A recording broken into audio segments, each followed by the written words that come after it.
Assalamualaikum warahmatullahi wabarakatuh. Di sini kami akan memaparkan hasil dari diskusi kami mengenai konstruksi firewall terhadap virus COVID-19 varian Omicron yang beranggotakan Andi Rahel Anggraini, Rihma, Dita Rizky Septiani, Anggraini Nur Safitri, dan Ita Novitasari. Penyebaran suatu berita, yang mana berita merupakan representasi dunia dalam praktik berbahasa, sehingga dalam praktiknya, bahasa merupakan bagian terpenting dalam mendekonstruksi berita sehingga sesuai dengan apa yang ingin dibangun. Terlepas dari perkembangan yang ada, timbul pula dampak-dampak dari perkembangan tersebut, baik dampak negatif maupun positif. Jika berbicara bahasa dan media, kita akan mengarah pada analisis wacana kritis yang mana pemikiran Verclaug melihat hal-hal di balik berita sebagai dekonstruksi. Biografi pemikiran Verclaug. Norman Verclaug lahir pada tanggal 3 April 1941 di Lancaster, Inggris Raya. Konsep yang ia bentuk menitik beratkan pada 3 diskursus, yakni mikrostrukturalis, mesostrukturalis, dan makrostrukturalis. Situasi pandemi yang telah dilewati kurang lebih 1 tahun membawa kita untuk lebih bijak menanggapi suatu berita, terutama tentang kefaktualan berita, serta memahami makna implisit yang tersirat pada suatu berita. Belakangan ini mencuat mengenai bermutasinya virus COVID-19 menjadi varian Omicron yang dianggap lebih mematikan dari varian sebelumnya. Hal ini diberitakan di beberapa media dengan headline yang berbeda dan tokoh yang menjadi objek berbeda pula. Berita yang pertama pada media Kompas disampaikan oleh Menteri Luhut Binsar Panjaitan, sedangkan pada media Tribun News disampaikan oleh Presiden Republik Indonesia Bapak Jokowi. Kemudian terdapat analisis kasus. Melihat kasus yang ada mengenai varian Omicron pada media Kompas dengan headline berita waspada varian Omicron, Luhut lockdown tidak menyelesaikan masalah. Dengan menggunakan pemikiran Verclaug yang menitik beratkan pembahasan pada relasi kuasa dan ideologi dapat dipetakan melalui diskursus beliau, yaitu mikrostruktural, mesostruktural, dan makrostruktural. Pada analisis mikrostruktural, yaitu pendekatan analisis yang menitik beratkan analisis pada teks berita yang ada melingkupi gramatikal, diksi, dan tata bahasa. Analisis mikrostruktural menekankan pada 2 alat yang menandai pada sintaksis keterangan kata waspada dalam judul berita sebagai konotasi bahwa untuk mengarahkan atau menghimbau agar masyarakat selalu berhati-hati terhadap datangnya virus varian baru ini, yaitu Omicron. Ungkapan dari kata waspada pun secara implisit pemerintah agar masyarakat tetap dapat di rumah dengan menaati peraturan pemerintah yang dimana dalam virus varian baru ini masyarakat yang tidak berkepentingan harusnya di rumah agar pergerakan arus mobilitas tidak meningkatkan dan menjadi pencegah dari datangnya virus varian baru ini.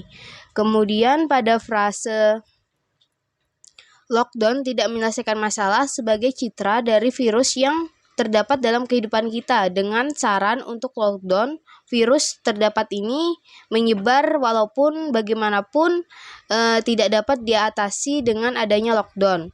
Sehingga lockdown bukanlah suatu cara yang tepat walaupun masyarakat sudah mematuhi peraturan atau syarat dari pemerintah yang sudah dianjurkan. Kemudian terdapat kalimat kepentingan yang mendominasi dari kata lockdown tidak menyelesaikan masalah, yang dimana kita dapat mengetahui bahwasannya Luhut mempunyai andil penting dalam masyarakat.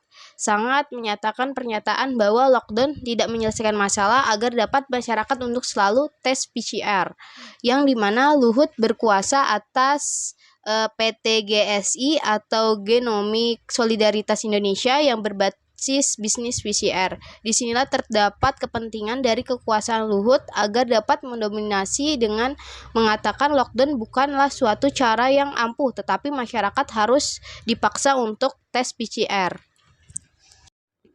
Selanjutnya, yang kedua yaitu mesostruktural, yang merupakan pendekatan yang menitik beratkan pada pemrosesan wacana seperti proses penyebaran dan profil media. Kompas adalah surat kabar nasional Indonesia dari Jakarta yang terbit sejak 28 Juni 1965. Jika diperhatikan dari tahun terbitnya yakni 1965, media Kompas telah banyak mengerti pola politik yang ada sehingga mempengaruhi penulisan berita dan tokoh yang diangkat dalam berita. Dalam hal ini Menteri Luhut yang mana jika diperhatikan bukan ranahnya untuk berbicara mengenai situasi pandemi saat ini. Dan yang terakhir yaitu ketiga ada makrostruktural, yakni pendekatan yang lebih memperhatikan konteks berita, yang mana terbagi menjadi tiga, yaitu yang pertama ada situasional.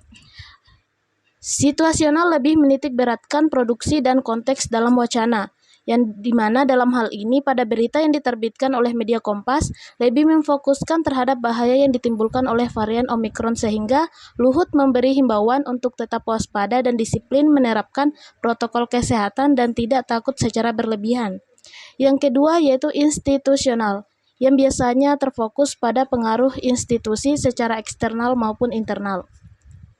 Kompas sebagai penerbit memiliki peranan dekonstruksi untuk membentuk opini masyarakat. Dan yang terakhir yaitu ketiga ada sosial. Biasanya berkaitan dengan sistem ekonomi, sistem politik, dan sistem budaya masyarakat. Yang dimana dalam hal ini pemberitaan yang muncul membuat masyarakat cemas dengan adanya pemberitaan mengenai virus Omikron, yang mana dalam pemberitaan yang dimuat Kompas tersebut mengatakan bahwa varian virus corona baru ini lebih berbahaya daripada varian Delta. Dengan ini masyarakat diharapkan lebih bisa memfilter kehadiran berita-berita yang bersifat meresahkan. Adapun pengkaitan kasus dengan berita lainnya yakni terdapat 3 berita yang mengangkat tema yang sama yakni virus COVID-19 varian Omikron yakni CNBC, Kompas, dan Tribun News. Berita yang diterbitkan CNBC dan Tribun News menjadikan Bapak Jokowi sebagai headline berita, sedangkan media Kompas menjadikan Menteri Luhut sebagai headline berita. Dari pemilihan objek headline sendiri sudah dapat dilihat konstruksi yang ingin dibangun oleh media. Kompas mengangkat Menteri Luhut sebagai objek headline berita. Kemungkinan dipengaruhi oleh jam terbang media Kompas yang dikatakan sudah tinggi dan sudah terjun lama dalam dunia jurnalistik, sehingga lebih mengetahui latar belakang objek berita.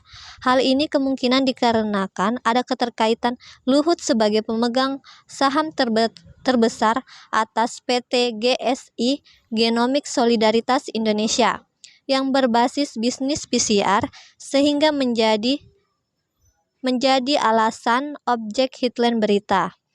Untuk berita yang diterbitkan oleh CNBC dan Tribun News menjadikan Bapak Jokowi sebagai headline berita karena selinear dengan ranahnya, yakni pemegang kekuasaan tertinggi di Indonesia. Melalui ini juga dapat dilihat terdapat relasi kuasa yang begitu dominan pada berita yang jika disesuaikan konteks berita ini dicuatkan mendekati akhir tahun yang mana masyarakat sedang antusias untuk melakukan perjalanan dengan narasi tidak menganjurkan lockdown sehingga secara langsung menganjurkan untuk PCR lagi yang mana secara tidak langsung menguntungkan bisnis PCR milik Luhut. Sekian pemaparan dari kelompok kami, kurang lebihnya mohon dimaafkan dan terima kasih.